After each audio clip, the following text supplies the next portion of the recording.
Good afternoon, everyone.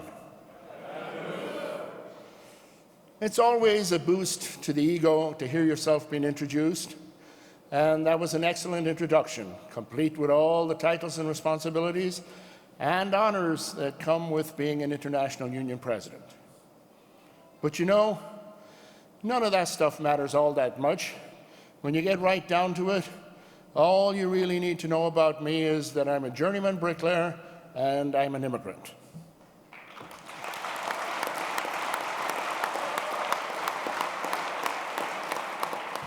President Rigmaiden, Secretary-Treasurer Gallus, and to all the General Executive Board, good afternoon, and thank you all, and a special thanks to you, Harry, for the kind words of introduction.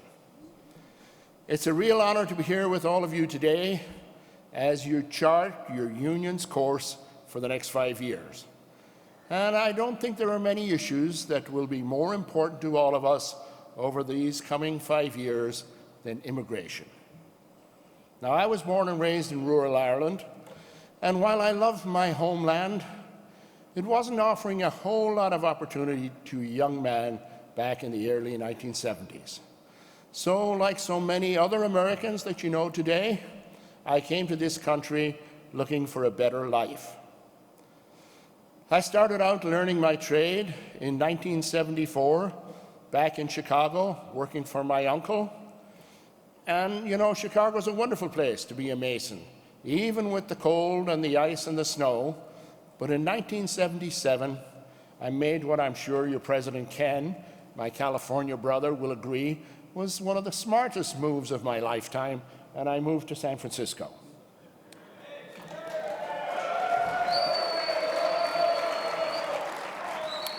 Now, as you all know, San Francisco is truly a great place to live. It was an exciting city, full of energy. There was a good amount of work, plenty of union work, and most importantly, it was a welcoming place to strangers. You see, as a young immigrant bricklayer in San Francisco, I wasn't unusual. So many of the other folks on the wall, like me, were originally from somewhere else. I would go to a new job, and there'd be almost as many Chinese, English, Mexican, Scots, Italian, and yes, Irish bricklayers and laborers as there were folks who were born in the United States. So it was very easy for an outsider to fit in. And our union was a big part of all of that. You all know what it's like for immigrant tradespeople when there's no union. Shops get segregated by race, by ethnicity. So you'll have one contractor with a Salvadoran workforce, another one with an Asian workforce, one with a Polish workforce, and so on. And a lot of the time, the segregation, it's deliberate. It's an attempt to divide by the contractor, to keep the union out, to keep the workers ignorant of area standards, and most of all, to keep them scared. But when contractors are signed with the union, that all changes. Our hiring halls and referral systems place tradespeople of different ethnicities at different contractors, so you don't get that segregation. And that's what it was like for me as a bricklayer in San Francisco. I wasn't working in an Irish ghetto environment. I worked alongside all sorts of bricklayers, and I got to know them not as black or white or American or as immigrants, not as some kind of other, but as brothers and sisters and craft workers.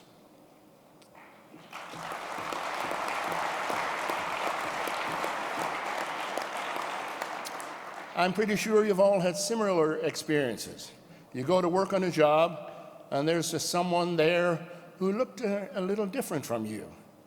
But you work with them for a while, and after a bit, you stop thinking about what makes them different on the surface and start thinking of them as a genuine human being. That's what making real connections does for us. We meet people, we get to know them, we see that they're tradespeople just like us, and it opens our eyes to the broader world. For me, and for so many of us, the union has helped us make real connections with other kinds of people simply by putting us together in the service of each other, whether on the job or in the hall or on the street. And when we make those connections, when we join together in the union, we can't be divided by the contractors. We're united as tradespeople, we're united at the bargaining table, and that's the real source of our power.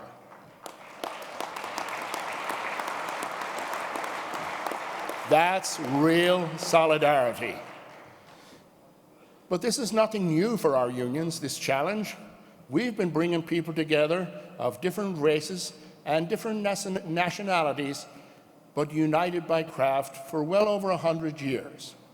Back in the 1910s, a long time ago, my International Union's journal, or magazine, was printed in its entirety in both English and German. In fact, BAC has locals whose official minutes were recorded at various times in German, Italian, and French. 100 years later, we're still bringing people together and native-born workers with them. Today, the immigrants are more likely to hail from Central America and Mexico, or Poland and Russia, and some Asians, than from Western Europe. But the challenges that our unions face in making the connections today, and the rewards that we will enjoy when we do the hard work to make those connections, are the same as they were for our great-grandparents. Of course, we haven't always been as open to immigrants as we need to be.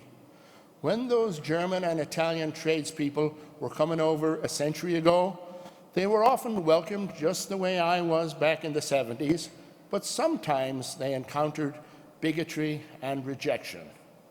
And the same is true today. Now, I know that the IUPAT has been at the forefront of the movement to bring new immigrants into the House of Labour.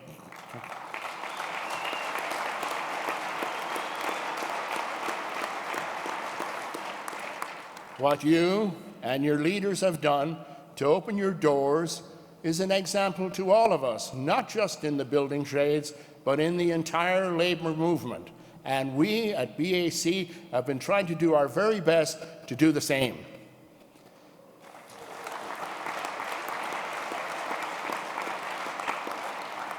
But for all the hard work we've done to make our union halls home for new Americans, we all know that there are still members and even some officers of our unions who don't understand that embracing our immigrant sisters and brothers is not a choice, it's essential.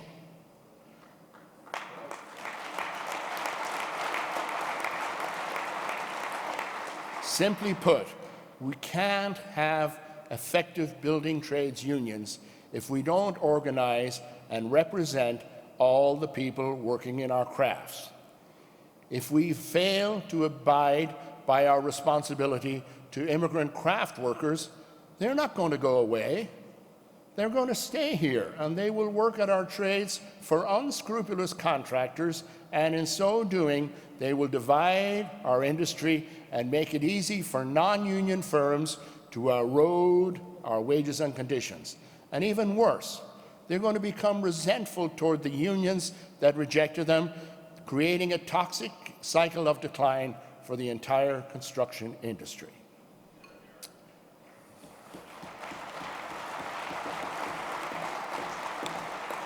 No, there's no choice. There's no choice at all. We must organize all the craft workers, including immigrants.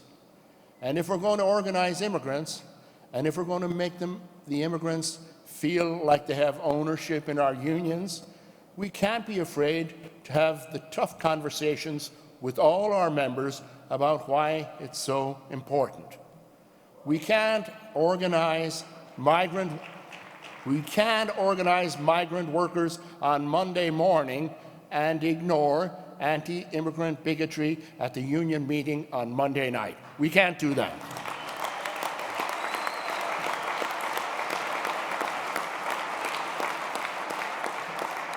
Our unions need to be united, from the international president all the way out to the greenest apprentice, if we're going to truly succeed in organizing all the craft workers under our banner. Because it doesn't matter how strongly Ken Rigmaiden or Jim Boland believe in opening our doors to the stranger, if the member who works next to him on the wall doesn't welcome him as a brother. It doesn't matter how hard our organizers work to bring new Americans into the fold if our foremen won't give them a fair chance on the job site.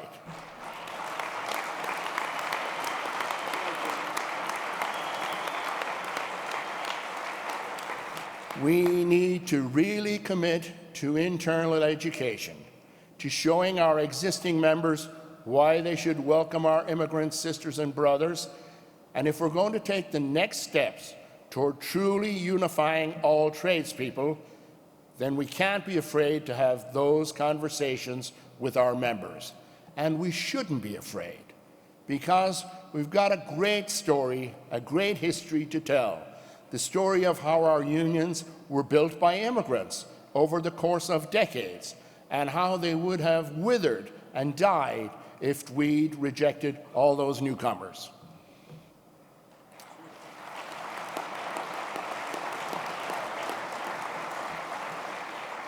So I have faith in our members. I have faith that if we put the time and the effort into educating and organizing them, and we put our trust in them, they'll join us in our fight for justice for all workers.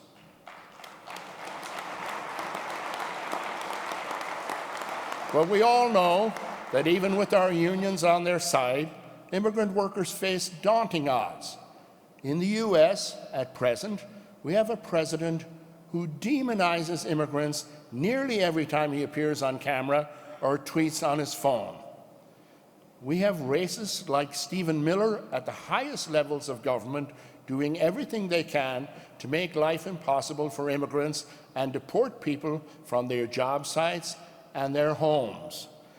We have actual concentration camps for people who've done nothing wrong but to try to get a crack at the American dream. So it's not surprising that we have white supremacists who are emboldened by the White House, who have taken his racism and put it into bloody practice in El Paso and elsewhere. Simply put, immigrants are under siege at present, at home, on the street, and most definitely on the job. These are our brothers and sisters, our fellow members, our fellow tradespeople, and their families, and they don't feel welcome in their own home. So I put it to you, brothers and sisters, our unions must pull together to stand up for the stranger.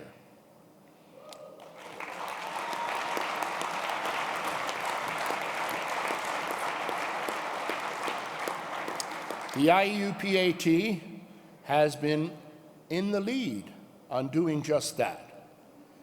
You formed an alliance called Working Families United with BAC, the Ironworkers, and several other unions to fight for justice for the Dreamers and migrants with temporary protected status.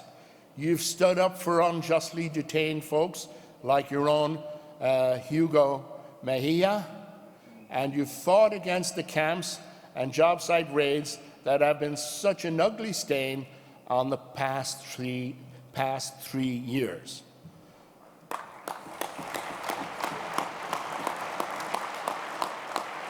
So I'm here to tell you that BAC is with you all the way in this fight, and that united, we will beat back the forces of bigotry and we'll win a better future for all Americans.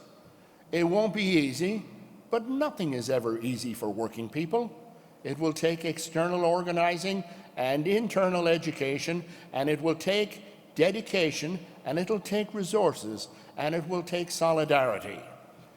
But if we're true to the vision of those who built our unions, and if we're not afraid to speak truth to power, we will prevail.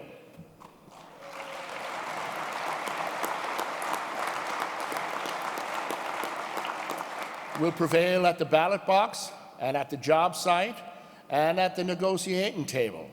And we'll be able to say that we truly honor the spirit of trade unionism to unite and win a better life for all workers. Thank you. Goramayagut, as we say back in Ireland, and congratulations on an inspiring convention. Thank you all.